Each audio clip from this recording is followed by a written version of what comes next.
starting. All attendees are in listen-only mode. Hi, everybody, and welcome to today's webinar, Budgets, Bids, and Winning New Business in 2019.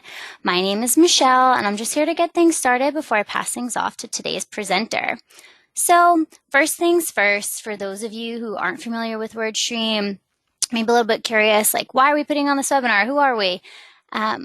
Most people know us for our content. We've got a blog, we've got free guides, we've got lots of great stuff hitting your inbox if you're signed up for our mailing list.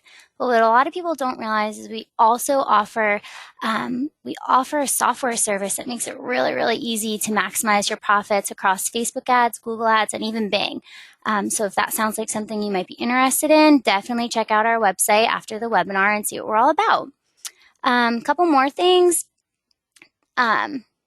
We love staying connected with our audience, so follow us on all of our handles here. You'll all be receiving this slide deck following the presentation, so make sure first thing you do, go to this slide, follow all these channels. You won't regret it. And then one last bit of information for you, just some logistics. Like I mentioned, we're recording the webinar today, and we'll be sharing that recording as well as the slide deck with you to the inbox that you used with the email to register for this webinar. So you should see that within the next 48 hours or so. And most important, like I said, we love to interact with our audience. So please, please, please submit those questions in your GoToWebinar dashboard there. Nava loves hearing questions. She is the expert. So if you have something specific, don't hesitate, shoot that question in there.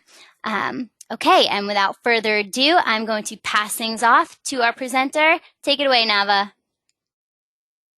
Thanks, Michelle, and thank you everyone so much for taking the time to join us today. And I figured before I actually dove into today's topic, budgets and bids, setting ourselves up for success, I'd acknowledge the elephant in the room, or in this case, Bantha. I am an absolute Star Wars nerd and bounty hunter of happiness and profit. It's incredibly important to me that I am focused on the business metrics of my stakeholders, i.e. clients, and whether your client is your own brand or you're serving the brand, someone else's brand, vitally important. I know when to invest and when to hold back to wait for that opportunity to strike. And most importantly of all, I live for the thrill of winning for my stakeholders. And I also acknowledge that talking money is hard. When we're planning our budgets, it can be very, very easy to get trapped into talking about cost, talking about money, talking about where is that return on investment. But when we begin talking about profit, when we begin honing in on that right message and identifying those best channels, that's when this conversation really takes flight. So my goal for all of you today is that you will be fellow bounty hunters of happiness and profit, that you'll be able to own the conversations either in your own brands or those that you serve. So a bit about me. I'm the Services Innovation Strategist. As Michelle mentioned, my name is Nava Hopkins. I've been at WordStream since 2014, in digital marketing since 2008. And a lot of what we'll be covering today really revolve around conversations I've had with my own clients, as well as helping the clients I serve own these conversations. So we'll begin addressing some baseline metrics, addressing the questions to ask to either the brands that we're serving, either ourselves or our clients, or the clients that you're serving. Poor performance caused by lack of budget and what that means when we can't spend the budget, when our account is winning and we're looking to scale and grow. And then we're going to finish off with a role-playing exercise and a case study. And as Michelle mentioned, if any questions come up, absolutely send them through. So those baseline questions. Before we can get hunting, we do need to do some reconnaissance. So the first question I have, are all parts of our business equal, or are some worth more? Depending on the answer to that, you may decide to begin a very targeted test on part of your business, or you may decide, you know what, all parts are equal. I'm going to just pick based off of what prices that particular part of the business goes for. Do you have hubs of customers, or are they truly spread out? Different locations have different auction prices, different ways of searching, different channels by which you'll reach them. So depending on where your best customers are, you may need to fidget with some of that location targeting. Are phone and website leads equal? And do the conversion rates and auction prices align with those different channels? Because a phone lead for a local service business is a very different value than e-commerce, than for retail, where they probably would prefer that the website actually closes the deal. So 3 trails I want to make sure that we're following in today's discussion and beyond are impression share, or of all available impressions we could be getting, how many are we actually realizing? The auction price, so that average cost per click or average CPC, in line with top of page and first position. And then, of course, the conversion rate and the value that we're getting out of our conversions. So I want to begin with a benchmark metric. The average advertiser only realizes 47% of all their available impressions. So for those of you that are already crushing it, you're over 50% impression share, you are already way ahead. But if you're not, don't feel bad. It is normal to not realize those full impressions. And it's really important to also acknowledge that part of that equation is the auction price. And not all industries have the same auction price. So as I mentioned in the slide, you don't want to bring a blaster to a lightsaber duel, but you also want to acknowledge that the auction price changes depending on device. So if you know you have an easier time winning on mobile versus desktop, don't be afraid to focus via a bid adjustment. So in this particular instance, we're seeing that our mobile click-through rate is at 4.39%, and our cost per acquisition is 34.79, which is dramatically an improvement over our desktop. One final note, raising budget is a last resort. We always want to try to work within our given budget. So check those location targets, see if you're able to adjust there. Check for duplicate keywords that could be driving up your costs. The structure of your campaign may be putting you in a position where you need to invest more than you currently have available, so you want to check that. Assess the match type of the keywords if they're pulling you into auctions that you don't quite intend, or because of how restrictive they are and how aggressive people are bidding on them, they may be more expensive than a less restrictive match type. And then finally, take an honest view of the bidding strategies that you're using and whether or not they are inclined for data acquisition, i.e. you're willing to invest a little bit more because you're gathering data that will inform future decisions, or is it a bidding strategy that is designed off of you've already acquired the data? So we're now going to dive into that first case, that poor performance caused by lack of budget. So we know the enemy is wasted spend.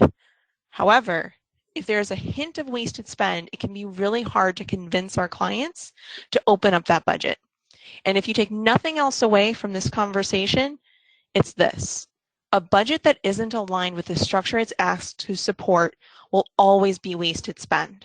So for those of you that are already WordStream customers, this is a fairly familiar screen in terms of impression share, but I want to, for those of you that aren't already WordStream customers, highlight that when you're seeing this graph, blue, and that blue impression share is impression share lost to budget versus rank.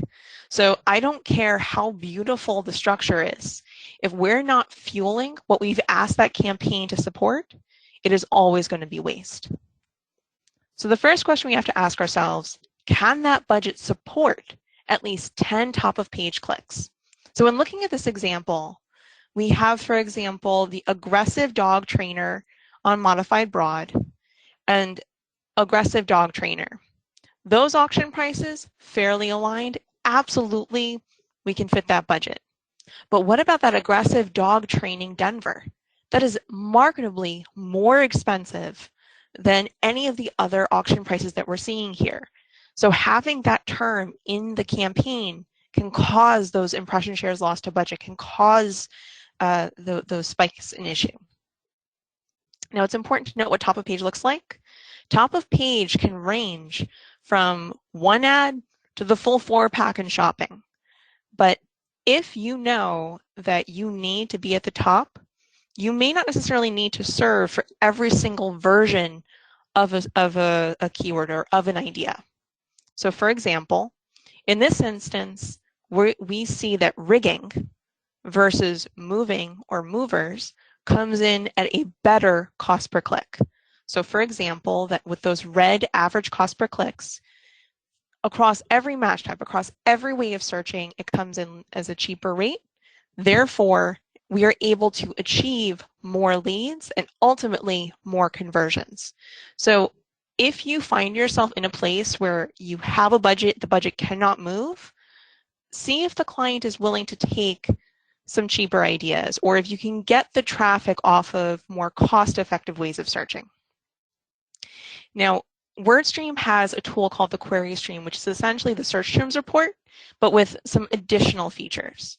So in this particular instance, I'm able to see that the in-home dog training, that term, matched me to professional dog training. The cost per click and the conversion rates are significantly better. It's a 3% cheaper cost per click and perfect conversion rate. Now, we can also identify other opportunities. So for example, dog rehabilitation can apply to what the client was actually looking for to train their dog, but it can also apply to a veterinary bill. Now, in this particular instance, that's 162% more expensive than the average cost per click. So if you're setting a budget and you're asking it to support all these different auction prices, be mindful that you can lose that impression share and ultimately lose that value. Now, if all of your auction prices are just too high and there's just no way around it, find out if the client can live without that traffic. So not all profit centers are equal, and this is a conversation that we want to help them achieve. Use extensions to communicate valuable ideas without paying that premium. So whether that's a site link, highlighting the service, a price extension, alerting the user to what the auction or what the sale is going to be or what the price is going to be before they even cost you money. These can be invaluable ways to drive qualified traffic to your business without actually having to pay the price of the keyword. And you would attach those extensions to a branded campaign, to a less expensive campaign. Also consider using bid adjustments. For those of you using manual bidding or a bidding strategy like Target CPA that does allow for some bid adjustments like devices, absolutely be empowered to focus the budget towards or away from your best champions or your worst nightmares. And absolutely do not lump strategic initiatives together. If you have a branded ad group in the same campaign as a general service ad group, and they're all in the same campaign, you are absolutely going to have budget mismatch. So to put this into context and to actually give you some real numbers to work with, when we set a budget, we want to make sure we can deliver at least one qualified lead per day off of our spend, because search and search's job is to sell. So for example, if we were to take branded search, where that average cost per click is about $225 across all industries, the daily budget we would look to is about $22.50 if we have a 10% conversion rate. Now, if we have a 1% conversion rate, that's a $225 daily budget. Google will average whatever you set as your daily budget across 30.4. Now, I'm not telling you that these are the numbers you have to run with for your business, but if you're, for example, in legal and you bring, for example, a retail budget to bear, you are putting yourself in a position where it will be very, very challenging for you to compete for those qualified leads where you make money.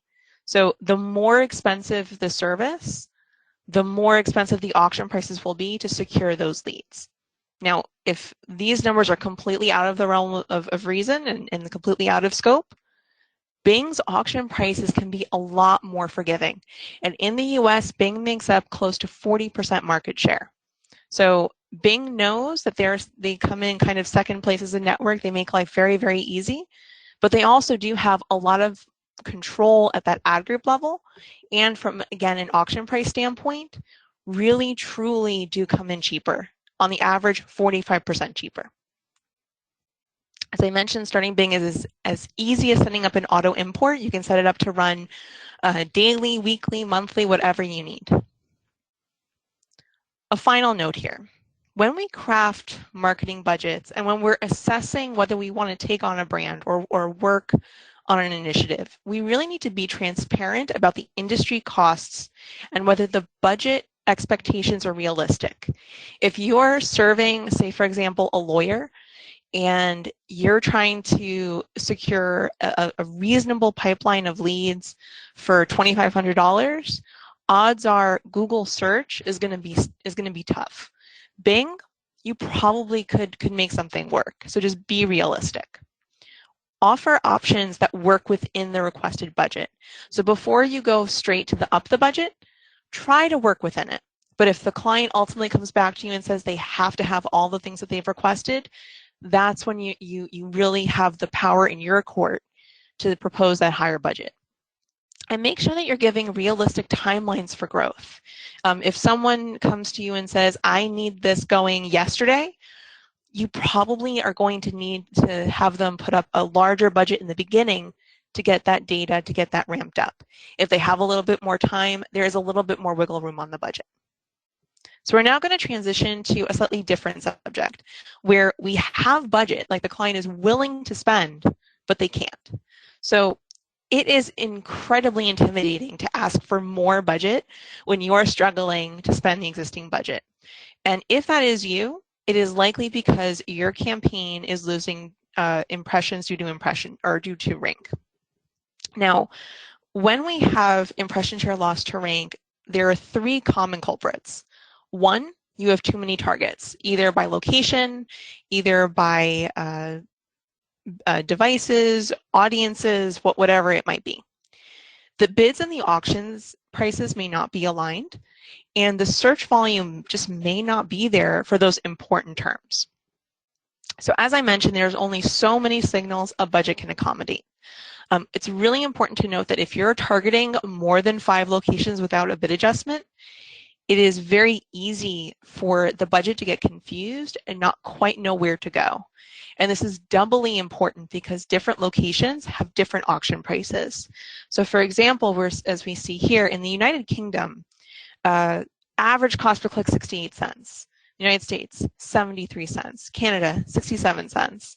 Then when we look to Mexico and Argentina, 47 cents, 41 cents. Your budget's ability to deliver qualified leads at volume, at scale, is directly controlled by what the auction prices are. So if you're targeting different locations, particularly in different time zones, you're asking not only for the budget to support all those different time zones, because in Google, ads are served in the time zone of the account, not the user. In Bing, they are served in the user, not the account. You're also asking the budget to support just different ways of searching, and different auction prices, supply and demand that's dictated by affluence, that's dictated by a number of different factors. The other thing to be mindful of, the number of ad groups that you have in a campaign can either support or choke a budget.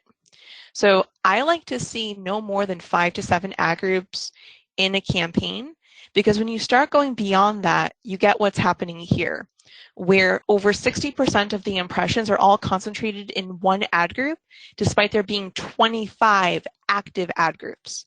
Google is not going to know unless you tell it what you care about, but if you include too many things for it to support, a campaign can only support a set number of ideas. It has a job to do. You don't want to ask it to multitask. Now, the bid to budget piece is only one part of the equation.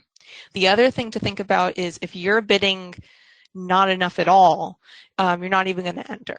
So if you have no idea where to start on bidding, it can be in your best interest to begin on a bidding strategy, at least for, say, 2 to 4 weeks, especially one with a bid cap like target search page location, and then evolve to more manual bidding.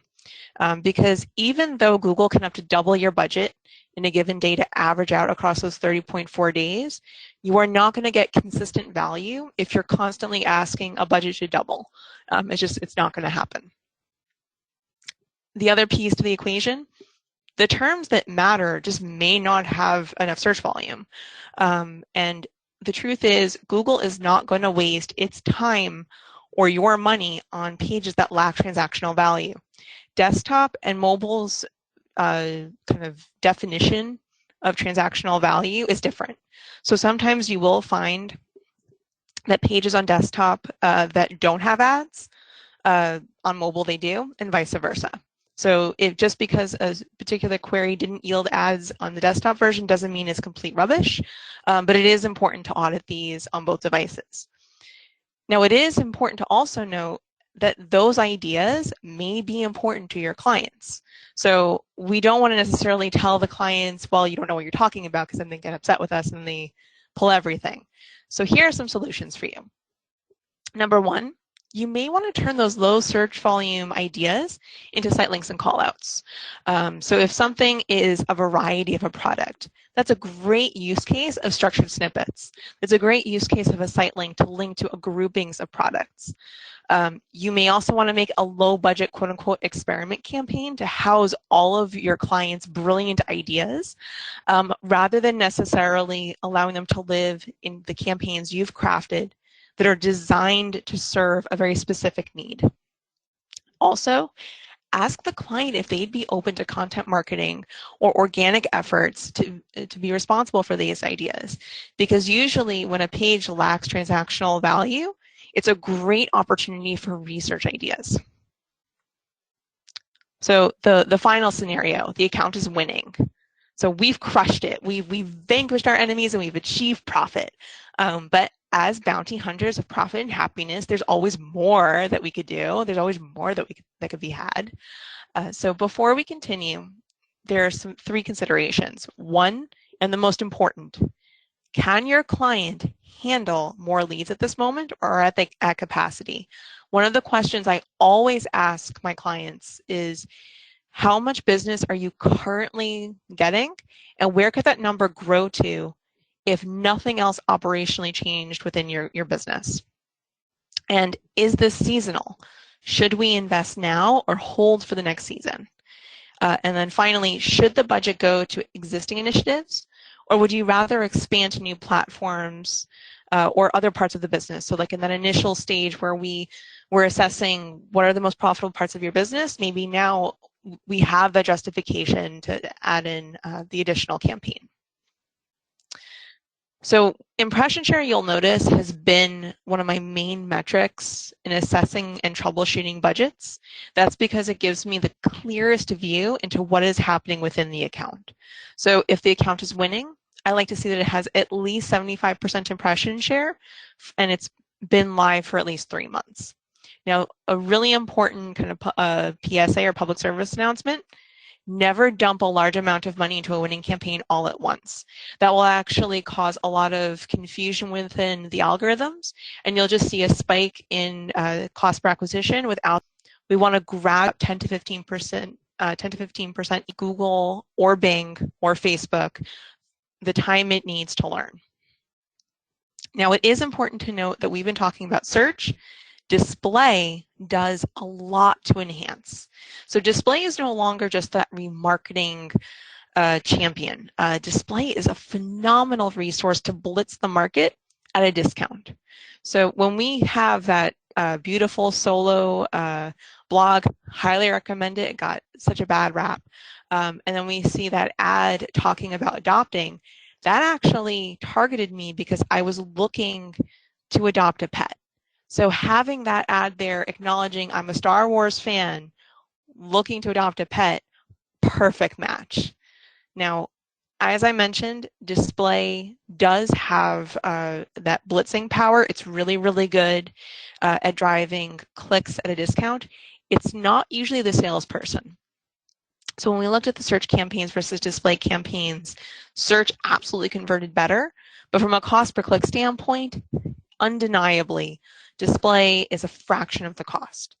So where this comes into value in the test that you can execute today in your 2019 marketing plan, for about $500 a month, and we saw this across 4,000 accounts that had at least a dollar budget, and there was no budget over 50, for about $500 a month, we could build that remarketing list, that RLSA, that 1,000 people to the site in order to make our search more affordable.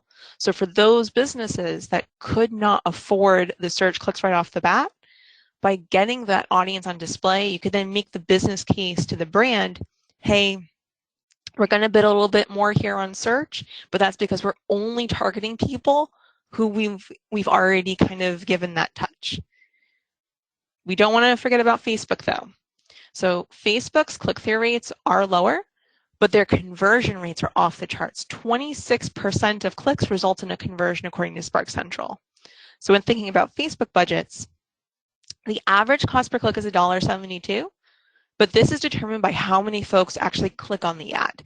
So your cost per click is highly dependent on the creative you bring to the equation. Budgets can be ad set or campaign level, so you want to choose a level of control that suits you. If you enjoy that campaign level approach that comes with search, comes with Google, that comes with Bing, go for it. If you like the idea of a little bit more control at the ad set level, keep that traditional Facebook approach. And it's also important to note that 19% of time spent on mobile is on Facebook. So if you've been struggling with those auction prices for mobile search, Facebook may be a really powerful opportunity for you to capture that effectively 20% of time that folks in the US are spending on Facebook. So the last stat I'll give you on this, when we run Facebook, when we run Bing, when we run display, we enhance the pool for our Google search. So we found that when folks ran Bing, there was a 26% increase in the available market share for Google branded search. Display enhanced it by 31% and Facebook enhanced it by 34%. So if you've been running into that wall of, oh my God, I wish I could get more leads, but I'm totally tapped out on impression share, that is the best signal you can look for that it's time to add in another network. When we build anything, regardless of network, it's important to note that those first 2 months are really about data acquisition. So they will be more expensive. They will have more performance flux than any other time in your account. So between both expanding as well as if you're doing any restructuring, know that starting a new campaign means it will be a little bit more expensive. So we're going to finish off with some role playing in a case study. If you already have some questions, great. If not, I'm also happy to dive into anything that we maybe that comes up in the role play that you're like, oh, I really would love to hear that scenario. So budget conversations are a game of transforming cost into investment, kind of like I mentioned at the beginning, that it's hard to talk money, it's easy to talk profit. And to be blunt, clients are not going to care about click-through rate or CTR. They're not going to care about quality score. They're not going to care about impression share or extensions or match types or any of the other jargon that goes into our industry. They are going to care, and we, for our own brands, are going to care about the quality of leads, the return on ad spend, the volume of leads, so long as the quality is not impacted, that it's maintained, year-over-year growth, and growing the value of our customers. So if we want to grow the budget, we need to be able to speak the language of our stakeholders. So we're going to now go through 3 scenarios. Scenario number 1, the client makes $3,000 per customer.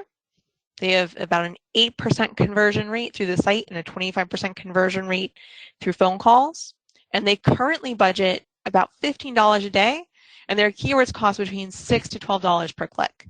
So in short, they are choking out the potential for the campaign to deliver any value whatsoever. So how do we win? We focus on the client's best conversion rates. So we see, hey, you know what? Mobile is in fact that best conversion. Let's maybe focus on a call-only campaign. Let's maybe focus on Facebook. We showcase the potential of profit instead of leading with cost. So we talk about, okay, so you make $3,000 per customer.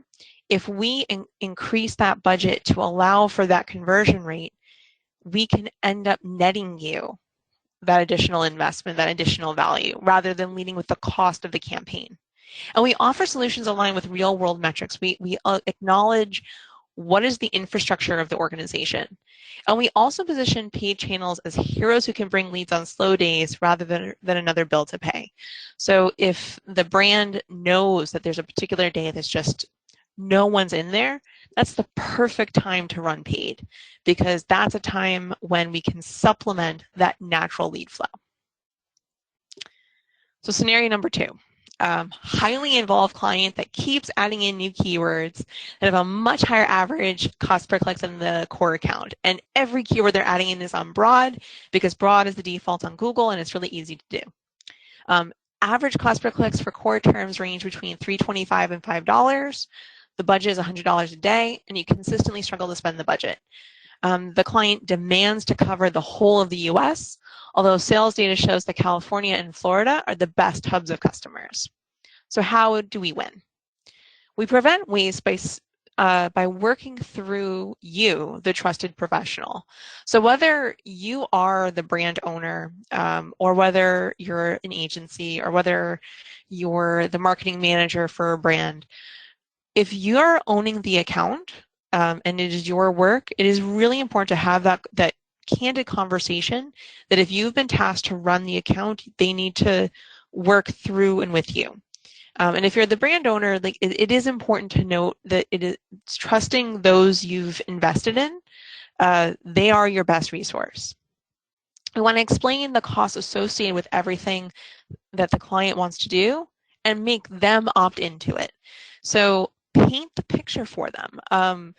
If having that broad match could bring volume, could bring data, but it also is going to elevate that cost per acquisition. It's going to breed a lot of waste. It'll pull the brand into auctions that probably don't make sense. Do they want that, or do they want a more targeted approach? We want to make sure that we connect strategic suggestions that you make to real world data. And they show, and you're showing that you're not limiting them.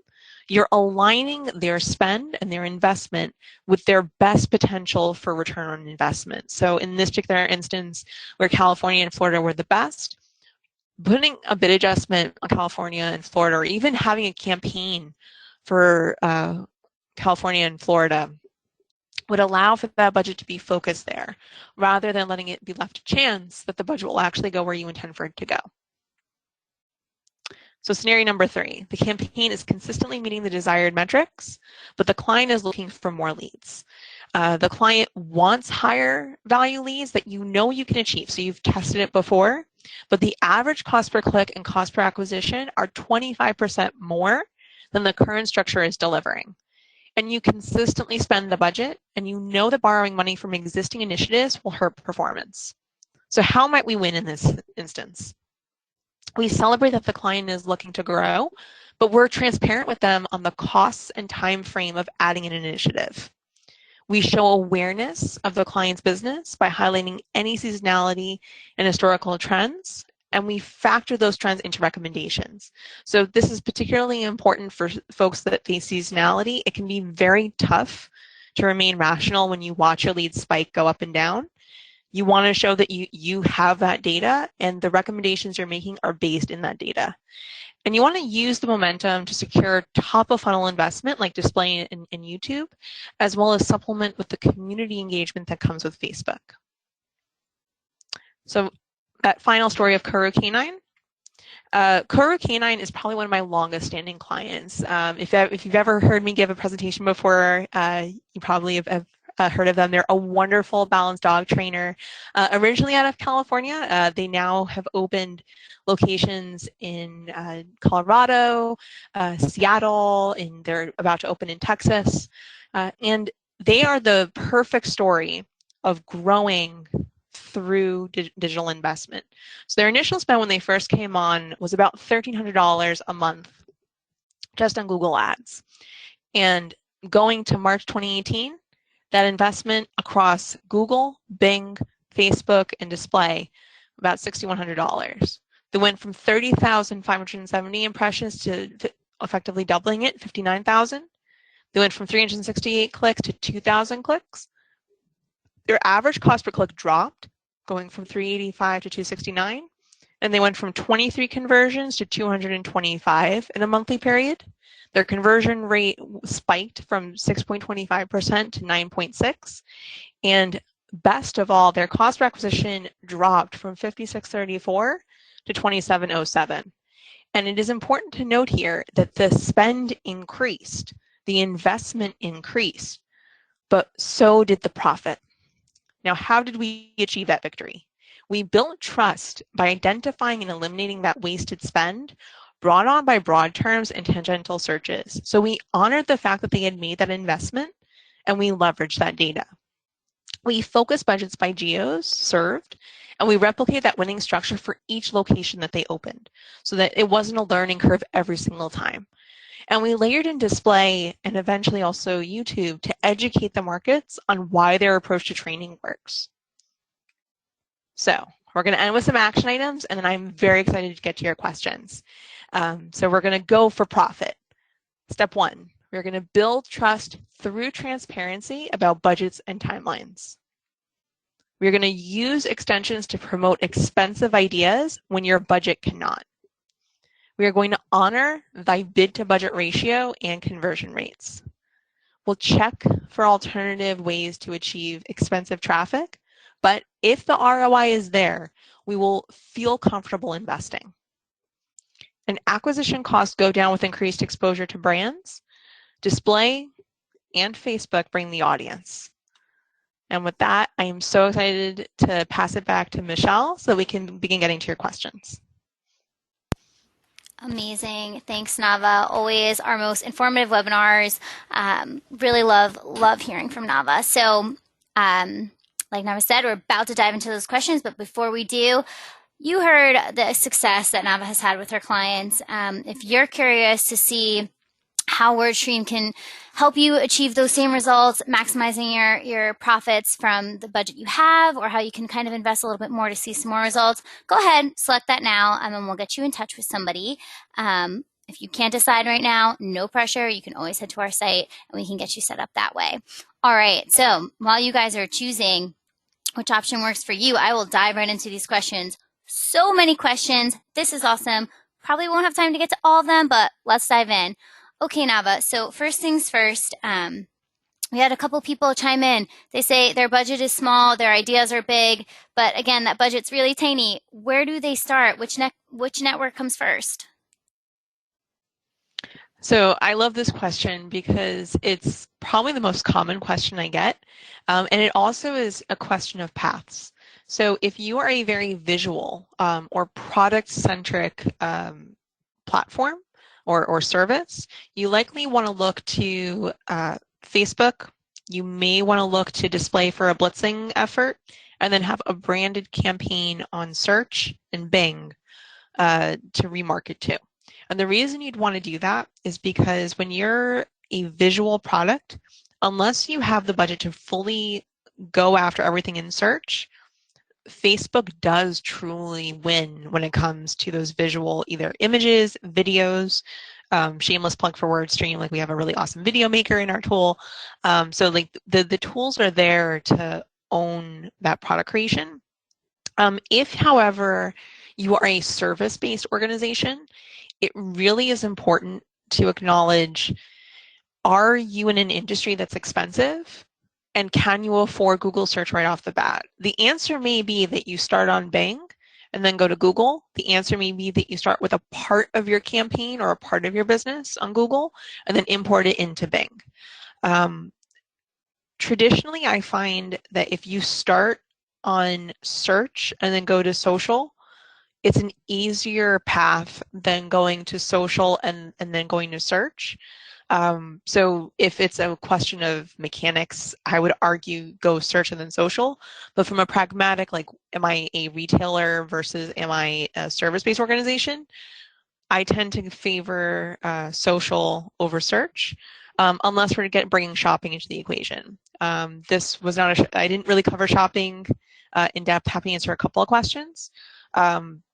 But yeah, like I would prioritize it based off of, are you a visual product, social?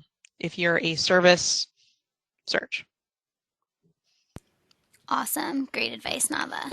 Okay, next question coming up. So I know you talked a little bit about like when to put more budget, when to pull budget. What would you say is like a key indicator that it's time to put more money behind a campaign or in one of your networks? So the signal that I use for everyone is if my cost per click cannot fit at least 10 times in the budget that I've set, I have set myself up for a failure, no matter how good my ads are, no matter how amazing my landing page is, because I am banking on a better than 10% conversion rate. So if you are putting yourself in a position where you are banking on a better than 10% conversion rate on a non-branded initiative, it is going to be waste. So take a look at that average cost per click, take a look at those auction prices. If there is no wiggle room, we can look at audiences, we can look at other initiatives, you can maybe explore moving budget and trying a different network. But if you are in a position where your average cost per click is more than 10% of your budget, it needs more budget. Awesome. Some more sound advice. Okay, this is kind of in a similar vein, but a little bit different. So if you're testing a strategy or a campaign, what's like a recommended time frame to give up if you see it's not performing? So this is, ironically enough, going to depend on the budget you put behind the experiment. The larger the budget, the shorter amount of time that you need to prove out whether a thing works or not. So if you are working with a small budget, say for example, you have $750 to $1,000 a month in spend, odds are you're going to be looking at about a month to 2 months of testing, because the amount of data, unless you're in a very, very inexpensive or low competition industry, the data that you're going to need to acquire just takes time. Google takes time to learn. To be fair, Bing does, Facebook does, so on and so forth.